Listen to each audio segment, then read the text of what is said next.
اے نبی صلی اللہ علیہ وآلہ وسلم کیا ہم نے آپ کی خاطر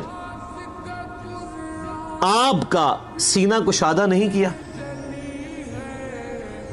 ایک تو ایسا ظاہری معنی بھی درست ہے کہ آپ علیہ السلام کا شق و صدر والا واقعہ بھی 2 دفعہ ہوا ہے، ایک دفعہ بچپن میں اور ایک دفعہ معراج کے موقع پر۔ صحیح بخاری اور مسلم میں آتا ہے آپ علیہ السلام کا سینہ چاک کیا گیا، دل نکالا گیا اور دل میں سے خون کا ایک لوتھڑا حضرت جبرائیل نے ریموو کیا۔ ایک سونے کا تشت جنت سے لے کے آئے تھے جس میں زمزم تھا۔ آپ زمزم کی امپورٹنس دیکھیں کہ برتن سونے کا جنت سے آیا ہے، لیکن پانی جس میں حضور کا دل دھویا گیا ہے وہ زمزم ہی ہے۔ پوائنٹ ٹو بی نوٹڈ، جنت سے پانی نہیں آیا، یہ زمزم کا پانی۔ پھر آپ علیہ السلام کا سینہ مبارک سی دیا گیا اور صحابہ کہتے ہیں ہم نے سلائی کے نشان آپ کے جسم پہ دیکھے ہیں۔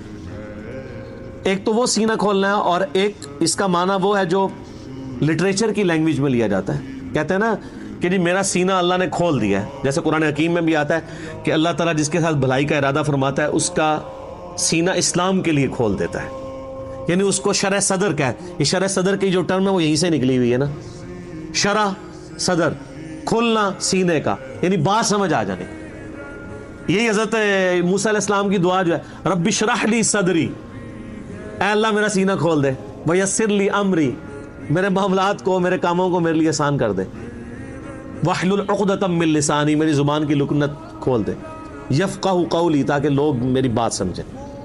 یہ حضرت موسیٰ علیہ السلام کی زبان میں لکنت تھی، یہ دعا وہ مانگا کرتے تھے، اللہ تعالیٰ نے اس کی برکت سے ان کی لکنت کھول دی۔ یہ آج بھی دعا بڑی افیکٹو ہے، اس لیے آپ دیکھیں جب بھی ہم تقریر سٹارٹ کرتے ہیں کوئی بھی بیان تو اس کے سٹارٹ میں یہ پڑھتے ہیں دعا۔ اس دعا میں صرف اپنی زبان کی روانگی نہیں مانگی گئی ہے بلکہ اگلوں کے بھی دماغ میں میری بات آ جائے۔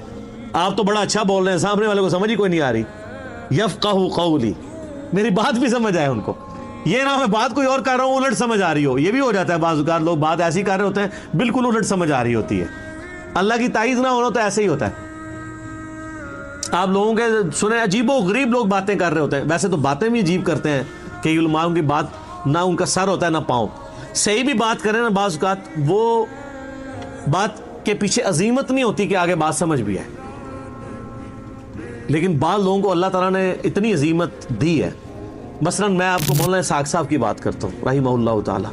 مولانا اسحاق صاحب کی آپ کوئی ویڈیو سن لیں، کوئی کلپ سن لیں، ایک ریڑے والے کو سنا دیں، ایک ڈاکٹر کو سنا دیں، ایک انجینئر کو سنا دیں، وہ سارے ایک بار آششکار اٹھیں گے یار بابا بول رہے کتوں ہے۔ یہ اللہ کی عظیمت ہے ان کے ساتھ کہ ان کی بات سمجھ آتی ہے۔ ایسے وہ جناب ایک ایک جملہ لگتا ہے، یہ تو بندہ یعنی دیکھ کے بھی پڑھے نا تو اس طرح کے الفاظ کا چناؤ نہیں ہوگا وہ جو فی البدی بولتے تھے، چاہے وہ پنجابی بول رہے ہو یا اردو بول رہے ہو۔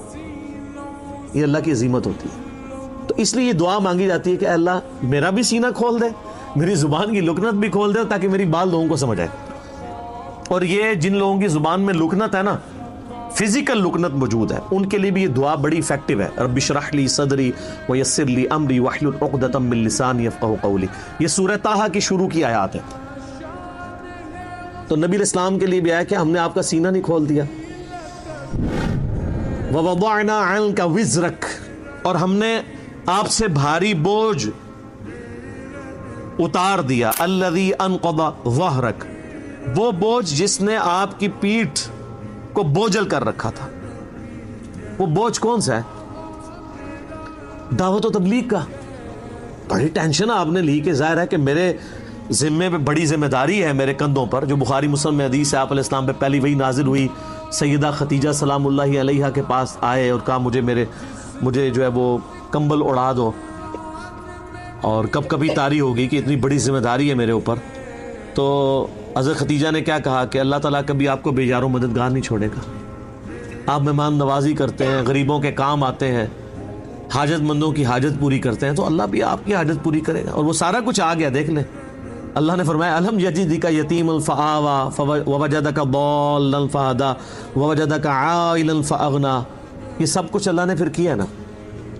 تو پھر اللہ تعالیٰ نے آپ کو مخلص ساتھی دیے جنہوں نے آپ کے ساتھ ہر مشکل وقت میں کھڑا ہوئے۔ ظاہر بوجھ اسی وقت ہلکا ہوتا ہے نا جب آپ کے ہاتھ بٹانے والے لوگ ہو جائیں۔ سب سے پہلے آپ کو گھر سے سپورٹ مل گئی جناب ابی طالب کی، اور آپ کے دوسرے جو چچا تھے حمزہ ابن عبد المطلب کی، چچا عباس کی، اگرچہ یہ لوگ اس وقت مسلمان نہیں تھے، بعد میں مسلمان ہوئے، لیکن سپورٹ تھی. اور مولا علی کی سپورٹ، اس وقت تو خیر سیدنا علی چھوٹے تھے، لیکن بعد میں ظاہر ہے کہ وہ بھی ایک سپورٹ اس حوالے سے تھی. پھر آپ کے قریبی ساتھیوں میں سے حضرت ابوبکر صدیق رضی اللہ تعالیٰ عنہ، ان کی سپورٹ تھی. عبد الرحمن بن عوف، سعد بن ابی وقاص، یہ سب وہ لوگ تھے جو چھوٹی عمر میں نبی الاسلام کے ساتھ اٹیچ ہو گئے. بڑی عمر کے تو کم لوگ ہی تھے، چھوٹی عمر سے بعد میں کہہ رہا ہوں 20 سے 30 سال کے درمیان، بڑی عمر کے لوگ تو تھوڑے تھے. لیکن ظاہر ہے کہ اب اوائل اسلام میں نبی الاسلام کا ساتھ انہوں نے دیا ہے. عبد الرحمن بن عوف، سعد بن ابی وقاص، عبداللہ بن مسعود، عمار بن یاسر، یہ لوگ ایک میچور ایج کے لوگ تھے. سیدنا علی تو بعد میں میدان عمل میں آیا نا، اس حوالے سے کہ حضرت علی کی عمر تو 8 سال تھی اس وقت جب آپ علیہ السلام نے اعلان نبوت کیا. تو 8 سال کا بچہ کتنا ہوتا ہے؟ ہاں، تا وقت کے 14-15 سال، عرب میں 14-15 سال میں ایک جوان مرد بن جاتا تھا. لیکن وہ شروع کے 5-6 سال آپ کے پیچھے پشت پناہ کون لوگ تھے؟